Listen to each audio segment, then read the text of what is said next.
नमस्कार. कथाकथन 68. कथेचं नाव आहे सुभाषचंद्र बोस. सुभाषचंद्र बोस. सुभाषचंद्र बोस इंटर आर्ट्सला होते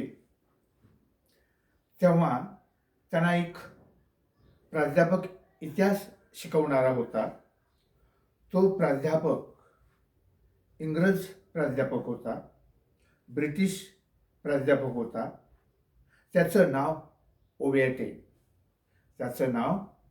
ओवेटे.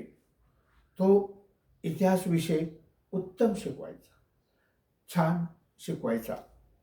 पण त्याला एक वाईट सवय होती.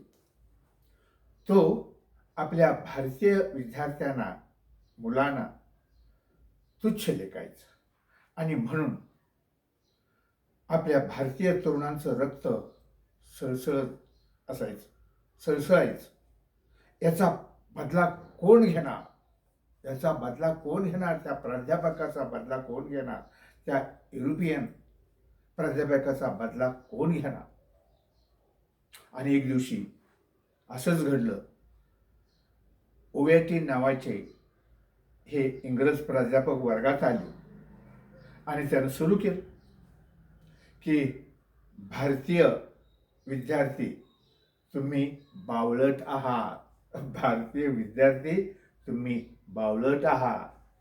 तुम्ही बेकार आहात. माणूस म्हणून जगायला तुम्ही नालायक आहात.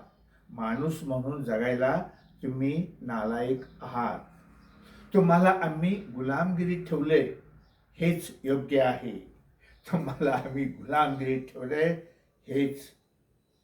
आहे. स्वातंत्र्य कशाशी खातात ही समजण्या इतकी तुम्हाला अक्कल नाही.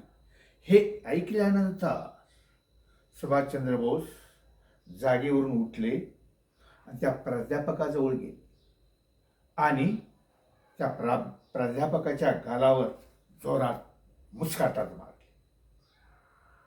हे जेव्हा सुभाषचंद्र बोस यांच्या वडिलांना, जानकी बाबूला समजलं तेव्हा त्यांना ते पसंत पडलं नाही. त्यांना वाईट वाटलं, ते दुःखी झाले. मात्र त्यांची आई प्रभावती देवी खुश झाली. आईनं आपल्या सुभाष बाबूचं कौतुक केलेलं आहे. माझ्या मुलानं अभ्यासेकी अभ्यास बनावे हे प्रभावती देवीला मान्य नव्हतं. माझ्या मुलाने देशप्रेमी बनलं पाहिजे, कारण आज भारताला देशप्रेमी मुलांची, तरुणांची गरज आहे. आणि म्हणून भारतीय तरुण मुलांनी देशप्रेमी बनलं पाहिजे असं प्रभावती देवीचं मत होतं. सुभाषचंद्र बोस आपल्या आईला प्रभावती देवीना म्हणतात, जर मला तुझा पाठिंबा असेल. आईला म्हणतात प्रभावती देवीला, तुझा जर मला पाठिंबा असेल तर मी भारताला गुलामगिरीतून मुक्त करेन आणि भारताला स्वातंत्र्य मिळवून देईल. आई आपल्या मुलाला, सुभाषचंद्र बोस यांना म्हणते, माझा तुला पाठिंबा आहे, माझा तुला आशीर्वाद आहे. प्रभावती देवी स्वाभिमानी होत्या, त्यागी होत्या आणि तेच गुण सुभाषचंद्र बोस यांच्यामध्ये आलेले आहेत. लक्षात ठेवा, सुभाषचंद्र बोस यांना कुणी घडवलं? आईनंच घडवलेले, प्रभावती देवीनंच घडवलेलं आहे. लक्षात ठेवा. धन्यवाद.